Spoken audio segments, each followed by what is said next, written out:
Good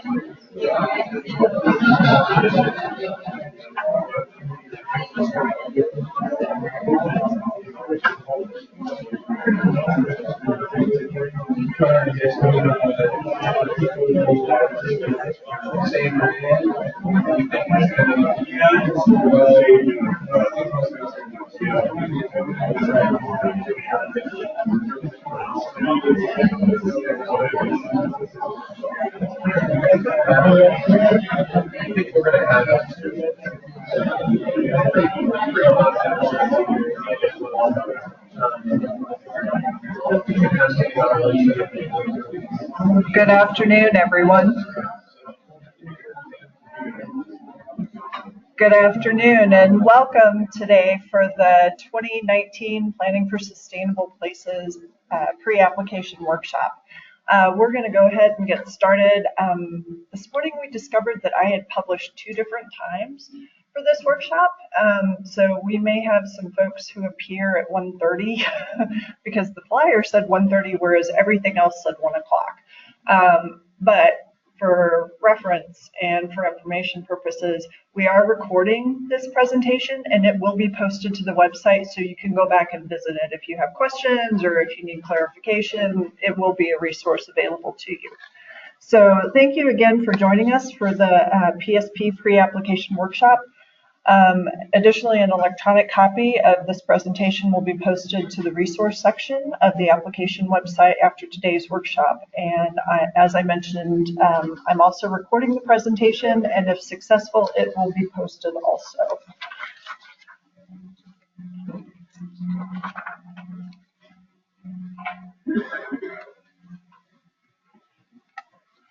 So,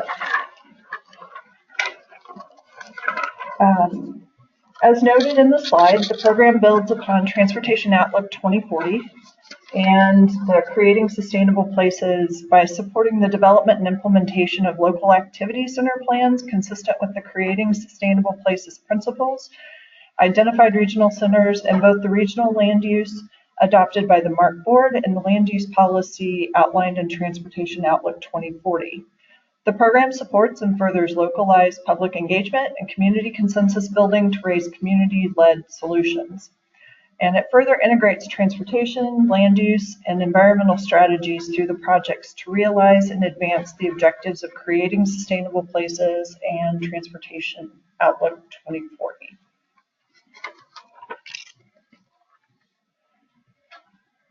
So this will be the 4th call for projects for the Planning Sustainable Places program. As seen here on the chart, you can see a small map of 2013, 2015, and the most recent round of 2017 and where the projects were located. The source of funding for this round continues to be Surface Transportation Livable Communities funds, so only local governments and transportation agencies may apply.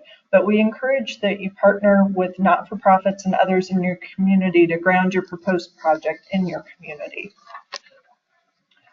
This is an overview of what has transpired in the previous 3 rounds of funding.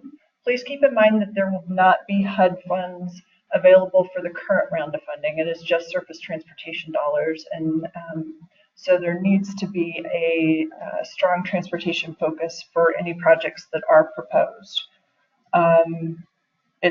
When you look at the numbers, it's kind of amazing how much has been accomplished now through 3 rounds of funding. So it's kind of exciting, or at least it is for me.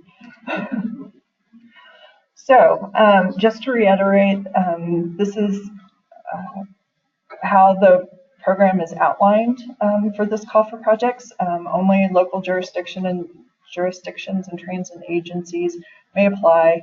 You have to have a strong, clear emphasis on transportation. The project categories that were in existence for the 2017 call for project continue for this 2019 call. But the scoring criteria have been refined and expanded, and we will all go over that a little bit later. So the 2019 submission guidebook is a great reference for you. It will outline all of the relevant information for the program. It is available online. I've got one copy up here if anyone wants to look at it after the presentation. And we'll do a high-level walkthrough of the various components of the guidebook. And then please feel free to ask questions at any time. Although for those who are online, I'll be looking at the questions at the end. So I apologize for that slight difference. So the current program follows the previous and is utilizing a regional solicitation for projects. As shown in the overview that was shown previously, the previous funding rounds had projects distributed throughout the region, and this round looks to continue that objective. We are looking for projects that can demonstrate community-driven plans that integrate transportation, land use, and environmental strategies in a variety of settings.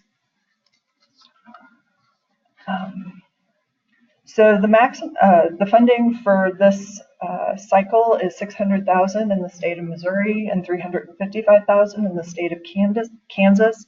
The maximum federal funding is $150,000, and there's no minimum grant award. And there isn't a maximum or minimum project size, so the overall budget can be larger than the $150,000 plus a 20% match. But there is the required minimum local cash match of 20%, and that would be 20% of the total project funds, not the federal funds. You're encouraged to overmatch, and consideration for those projects who do overmatch will be given in the scoring process. Please keep in mind that the online submission form checks the percentage in the application and will not let you proceed with your application if the figure is less than 20%. And given the local cash match calculation tends to trip up a lot of people, I thought we would walk through the best way to calculate it. So the example shown here demonstrates how you should calculate your minimum local cash match for your project. So if you were to request $150,000, divide it by 0.8, because that means that it is 80% of your project. That then results in the number 187,500. So take 187,500, which is your total budget, subtract your 150,000, and then the local cash match is the 37,500. Frequently I hear, oh, I'm looking at 150,000 in federal funds, so I only need 30,000 match. That's not correct. It's 20% of the overall budget, not the federal funds. And then new this year will be the collection of a transportation fee for the federal funds awarded through the PSP program. This is a fee that's been collected for funding through the Surface Transportation Program, the TAP program, and then the Congestion Mitigation Air Quality Program since 2012. We hadn't done that previously, but for consistency and given we do that for all other federal funds, we will collect that beginning with the 2019 PSP program. This is the timeline for the schedule for the program. Projects must be submitted by 4 p.m. on June 22nd, so about 5 weeks from now. The website will not accept any applications after that time. And then the schedule gives you an outline of the process for scoring, prioritization, adoption, and then initiation of working on the projects. With regard to eligibility, only jurisdictions and transportation agencies within MARC's metropolitan planning boundary are eligible to apply for funding. So that there are 4 counties in Missouri and 4 counties in Kansas. The 4 in Kansas are Johnson, Leavenworth, Miami, and Wyandotte, and then the 4 in Missouri are Cass, Clay, Jackson, and Platte. Any location within the metropolitan planning boundary is eligible to apply, but those projects in identified activity centers within the MARC redevelopment area will receive additional consideration during the project selection phase. The location description shown provides further details.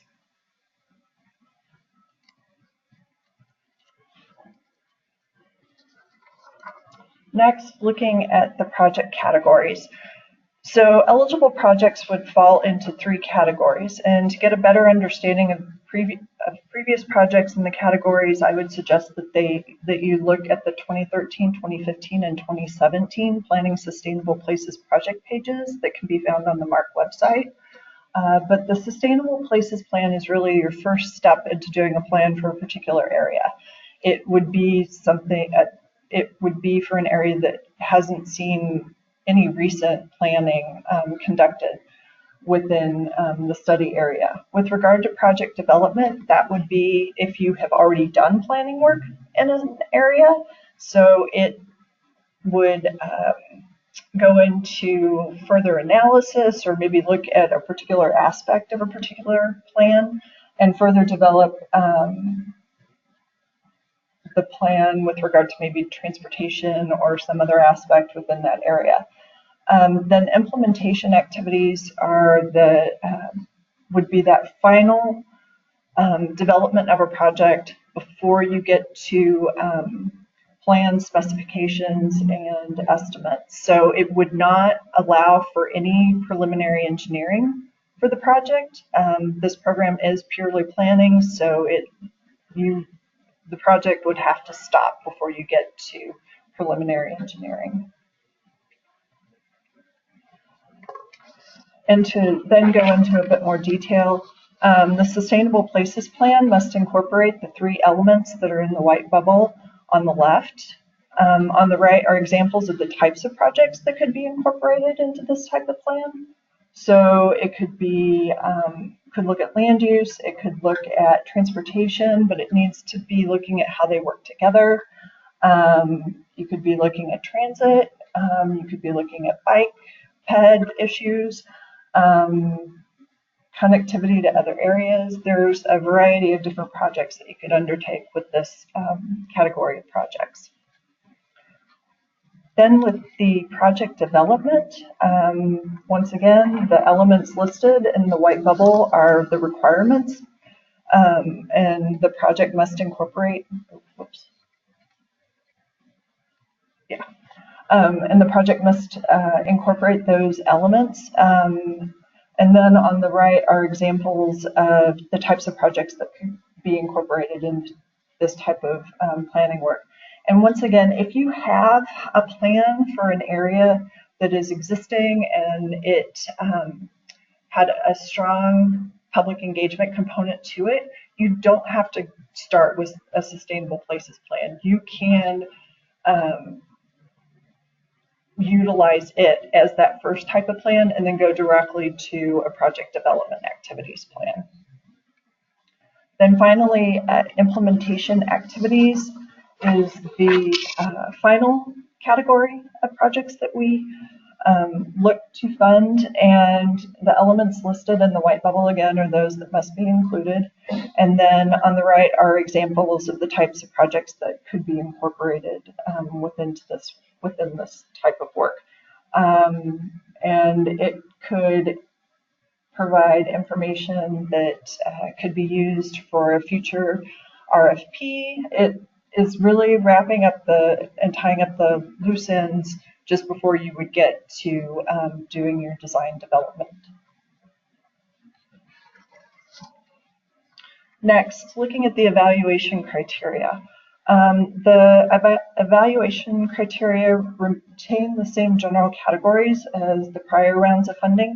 So there are criteria that look at intent, location, partnerships, and implementation. The intent criteria look to evaluate projects for their approach to the Creating Sustainable Places principles and the Transportation Outlook 2040 policy goals. Additionally, there are points awarded for the use of planning resources so that the projects are grounded in with regard to the other elements listed within the intent criteria. Within the location criteria, these are looking to evaluate projects on the area they are located in and the project's possible connections to other areas. The other 2 categories, partnerships. This criteria evaluates the types of partnerships the project offers. And then finally, the implementation criteria evaluate local match, previous implementation success, and commitments from the community to the project. So there is a new category that was developed with this round of funding, and it is looking specifically to evaluate resiliency. And resiliency can be achieved either physically or economically, and the intent is to measure if the project will address its ability to adapt to change over time. So that is a new criteria that's been added. 3 of the existing criteria that were part of the previous funding rounds that have been edited are shown here. For the future transit, it now includes mobility hubs, which were part of the Smart Moves 3.0 regional transit plan, and so we will recognize those areas that are listed as mobility hubs within that plan, and they score a certain number of points. For environmental justice, it's no longer limited to MARC's defined environmental justice tracks, but if within your study area there are hidden environmental justice areas or concentrated areas with low income and or minorities, so think of places such as senior housing or mobile home parks, then just to name 2, then you need to document that population and describe the documentation process for that. And really, this will benefit your project in the long term, particularly if you will be seeking federal funds in the future to implement the project, because the feds are going to be looking for that type of documentation to understand the community. Then finally, under social equity and underrepresented stakeholders, that definition has been clarified. And so the intent for that criteria isn't just to reach out to the community, but we really want the project to partner with those stakeholders so that the project fully engages the community. So you're going to need to describe and document how you will achieve this. And so examples that are provided there is receiving a letter of support,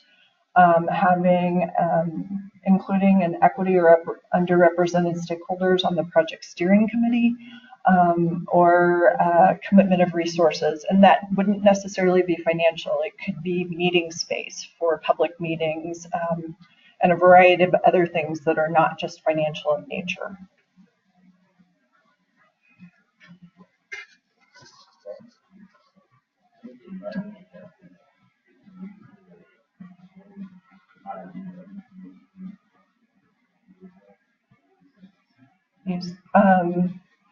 Yeah, actually, yeah, that would be available or would be applicable. For those that are on the go-to meeting, there was a question asked about utilizing census information to document it, and that would be an acceptable use. Moving on to evaluation and the recommendation process. So the Sustainable Places policy, after the call closes in June, staff will evaluate the applications, and they will be evaluated utilizing the scoring criteria, and then that committee will make a recommendation that will then go to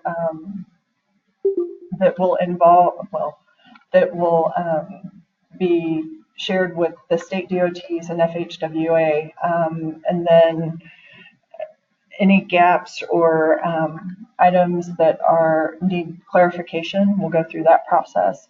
And then finally, the Sustainable Places Policy Committee will put together a recommended list of projects that will then be presented to MARC's Total Transportation Policy Committee, and then eventually the MARC's Board of Directors for approval. And once that's completed, then we will proceed with moving into consultant selection. And so with that, just a quick overview of what the procurement process will look like. The diagram shown gives you a sense of what the procurement process will look like if a project is selected. And within the procurement process, the project RFP will need to follow the respective state DOT processes, and that will necessitate a qualifications-based selection. And once Mark receives the notice to award, we will forward a notice to proceed, and then work can begin. Specific invoicing and progress reporting will be required as the project then proceeds through its work. Let's see. Mark will hold the consultant contracts for all of the projects. This is what we have done for the 2015 and 2017 funding rounds. And it actually, we migrated to that setup in response to critiques in 2013, given the reporting requirements and the invoicing processes that are necessary, and given we deal with those regularly. Most of the project sponsors after 2013 expressed that they would prefer not to have to deal with that. So, I'm sorry?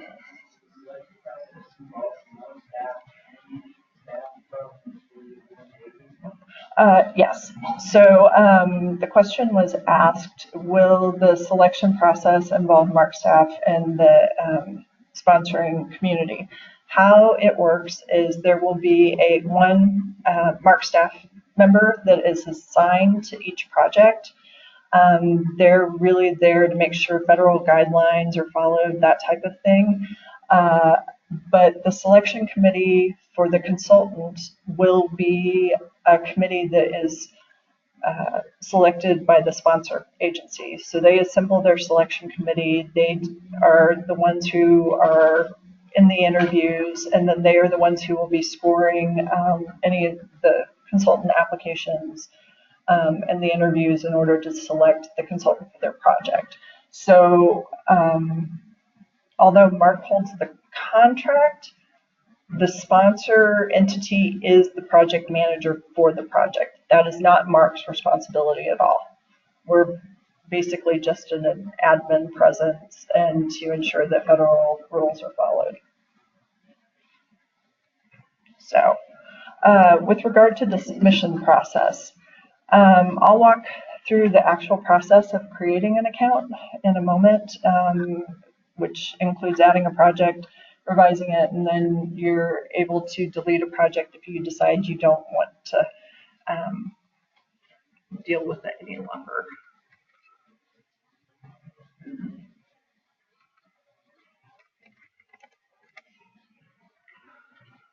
So the application site can be found through regional planning, and then going to creating sustainable places. This is interesting. And then the funding page.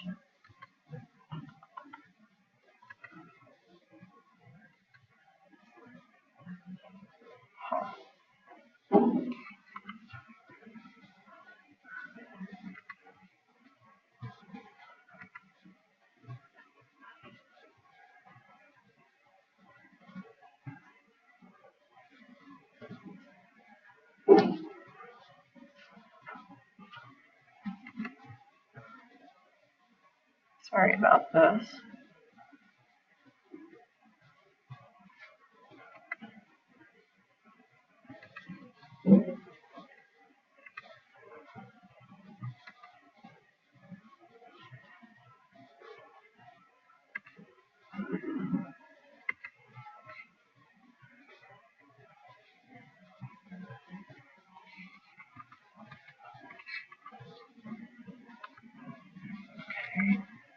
Well, I can see the Mark website, and the people in the webcam can see on the webinar can see the Mark website, but I can't figure out why I can't get the projector to show us that.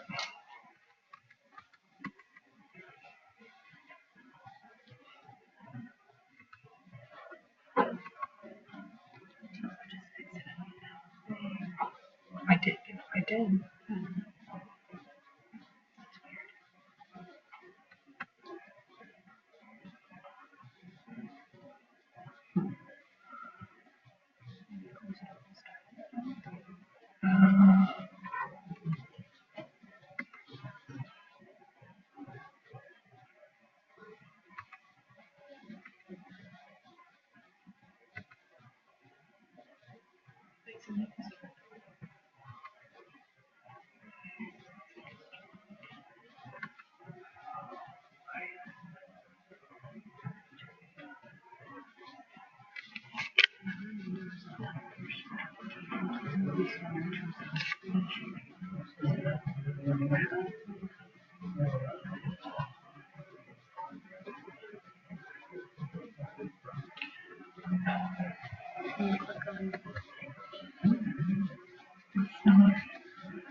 She's not helpful.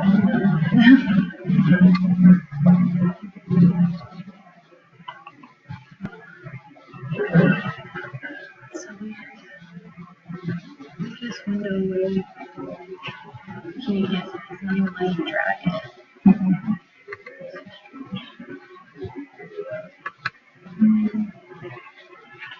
So I can see it here, change it all. I can't change it up here. What are the options in there? That's record. What's this guy? That's the microphone. That's sharing the screen.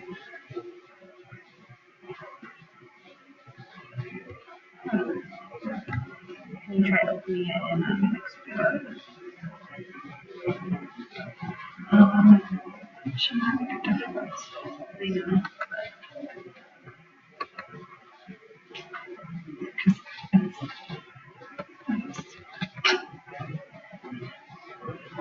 Okay.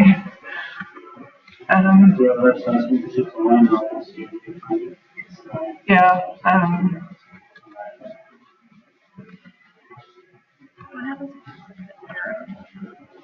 I think it seems this back there. I don't know. What if you move the go to minute button?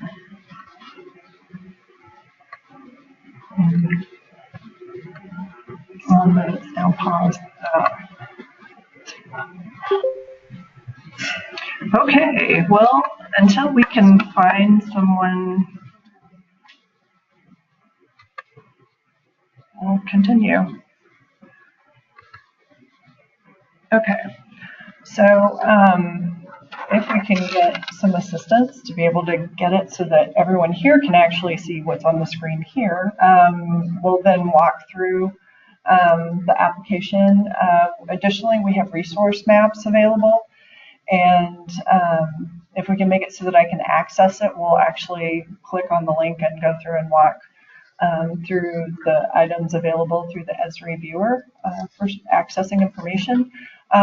There are multiple layers that are available through this that will assist you in crafting your application. The planning organization boundary is on there. The smart moves corridors and the mobility hubs are notated on it. The Metro Green system can be found there. The environmental justice tracks, the natural resources inventory. And then additionally, there are many more that are available. Okay, so if I try to go to look at that, I can see because you have but it PowerPoint. won't. PowerPoint takes over like the computer operates, so it's got the slideshow's got to stop. Whichever one of these is. So I have to close it? You don't have to close it, you just have to stop the presentation on that one, so PowerPoint isn't. Hot dog. Okay. Okay. So we will go back and look at how to create your account and go to the application page. So you can create a new user. It asks for a variety of information in order to establish your account. And then you need to develop a username and create a password and confirm that. Given I already have an account set up, well, actually, I'll go ahead and create a new one. So you can select from a wide variety of communities. Your jurisdiction or agency should be there. Provide your name, title, phone number, oops,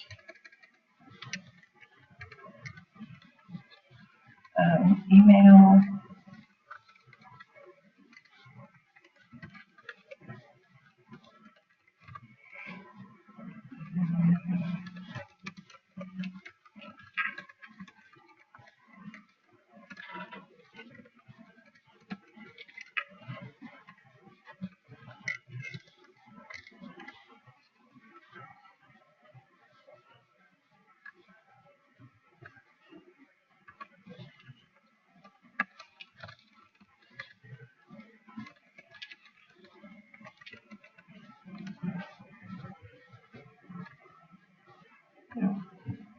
Or don't use what you've already created previously.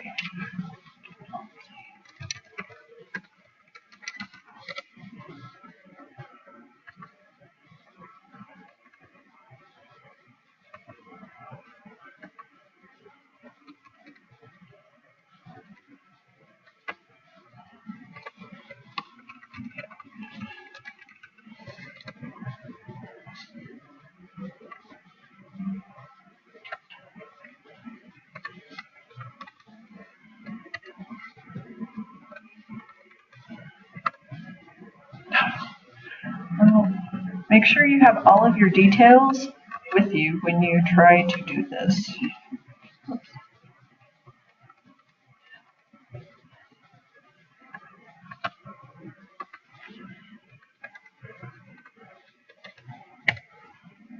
Okay, so then you are given the option to add a project.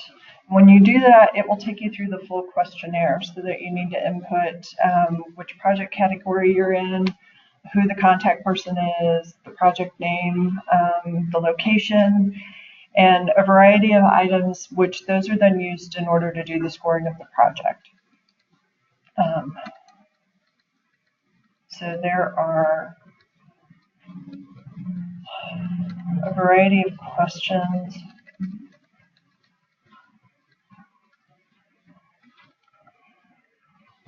You'll need to input all of the financial information. Additionally, we'll want to know if the project's scalable or not. Traditionally, we have not been able to award full funds to projects, so please think through if you were to receive less than full funding, what you will be able to accomplish. A description of your project with an outline of the scope of work that you're looking to accomplish.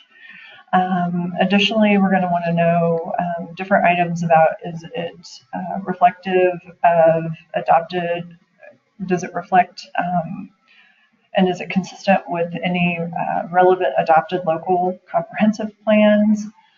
If you're submitting that level 2 or level 3 with the project development or implementation activities application, there are questions specifically for that. We'll want to know how it relates to transportation issues. And we're going to want to have an overview of what type of public engagement process you will be undertaking with this program.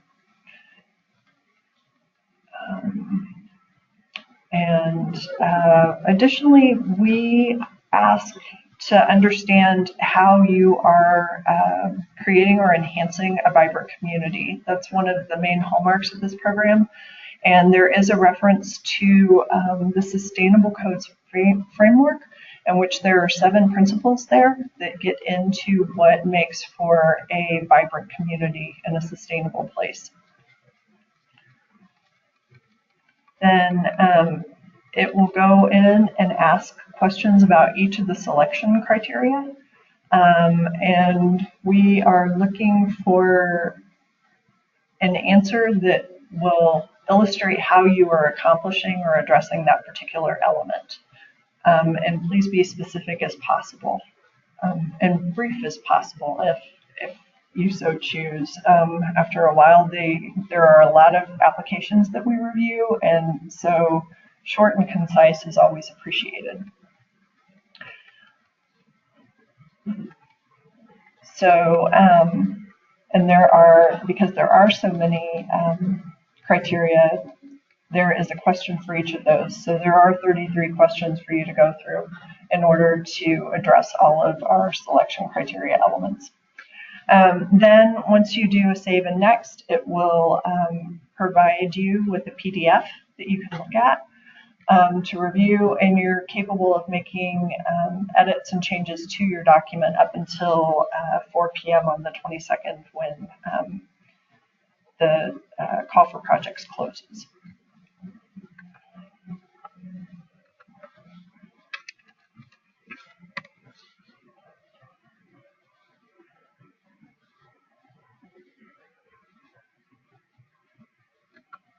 Additionally, on the call for projects page, there are a variety of resources that can be found running along the right-hand side of that page. The scoring criteria are provided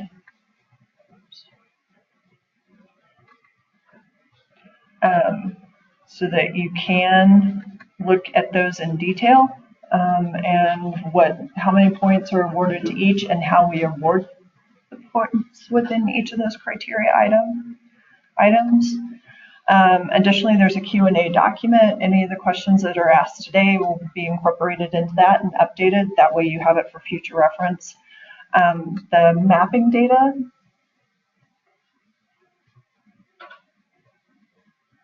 is available. It shows all of the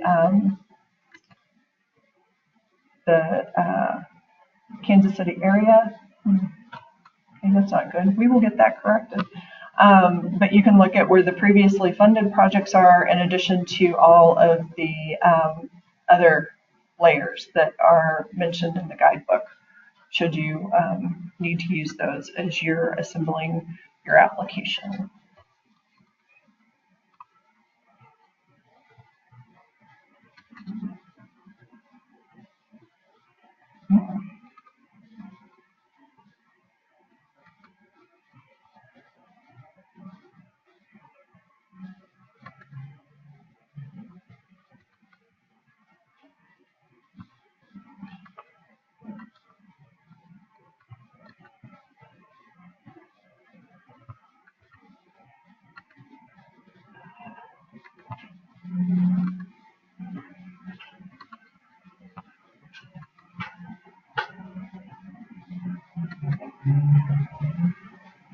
Okay.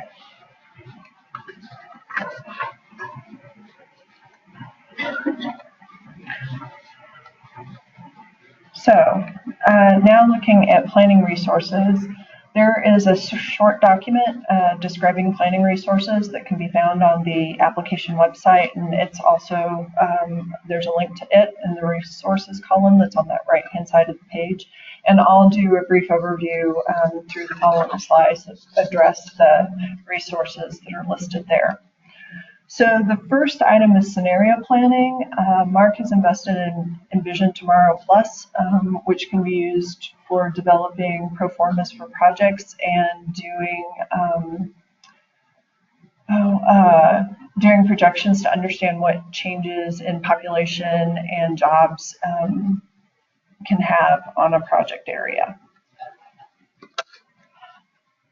Next, there is a web page that has data indicators in which you could incorporate certain elements into how you evaluate the success of your project.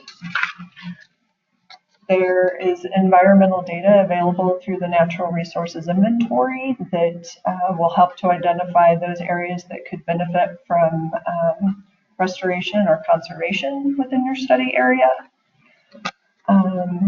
And then additionally, visualization is always one of those items that is found to be particularly helpful in projects in that it helps people. It's a situation where a picture is worth 1,000 words, and you actually can convey a lot more with that picture than you can in just trying to describe a project. And so to run through one, you have your existing, and then as you add elements such as bike lanes, buildings, and more buildings and landscaping, you can see how a place is transformed into a new, more vibrant location. Additionally, we have access to market information, so it's possible to look at Esri's Community Analyst, which provides demographics, psychographics, and business data. And then we additionally have other resources for lease rates, vacancy information, apartment data, in addition to census information. And these are really helpful in evaluating projects, the vision, or how you might plan for community change. So with that, that ends my set of slides. I'll take any questions that those present might have. Sure, Mario?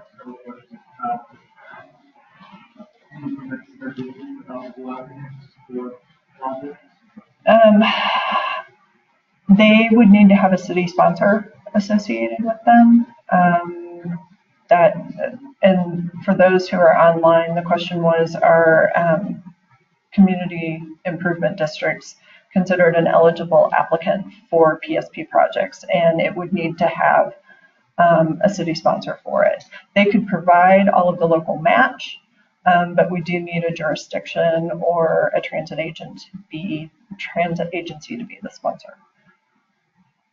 And the second question is the selection process. You mentioned that that's what we can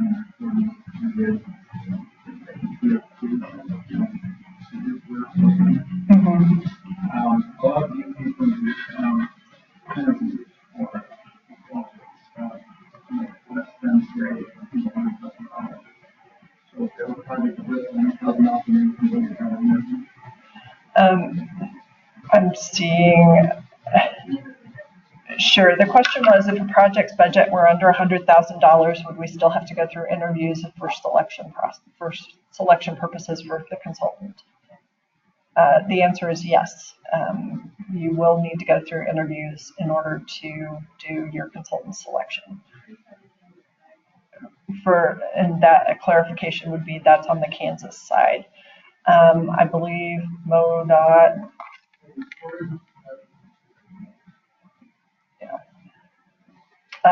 And for those online, on the Missouri side, it would be up to the project sponsor if you were going to utilize interviews or not. Although there will, even if there aren't interviews, and Daryl, correct me if I'm wrong, if you don't go the route of interviews, you still have to go through and do an evaluation of those with scoring to understand who is the top scoring applicant for selection. Other questions?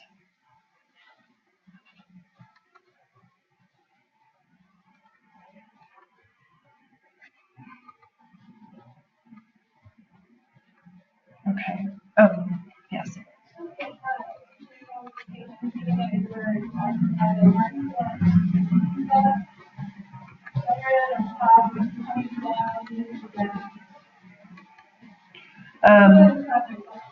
Right.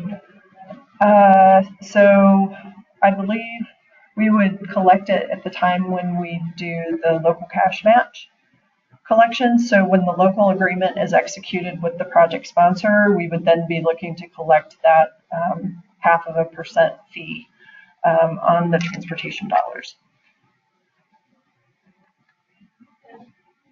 Sure.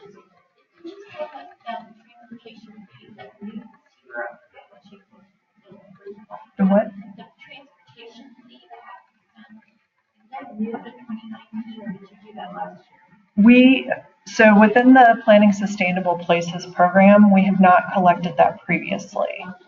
But for other funding sources that utilize federal dollars within transportation, we have collected that since 2012. We're now correcting it so that we do collect it on the PSP funds also. Other questions? I'm not seeing any from the go-to meeting. So with that, I guess we are adjourned. Thank you for joining us. And please let me know if you have any questions, and good luck with your applications.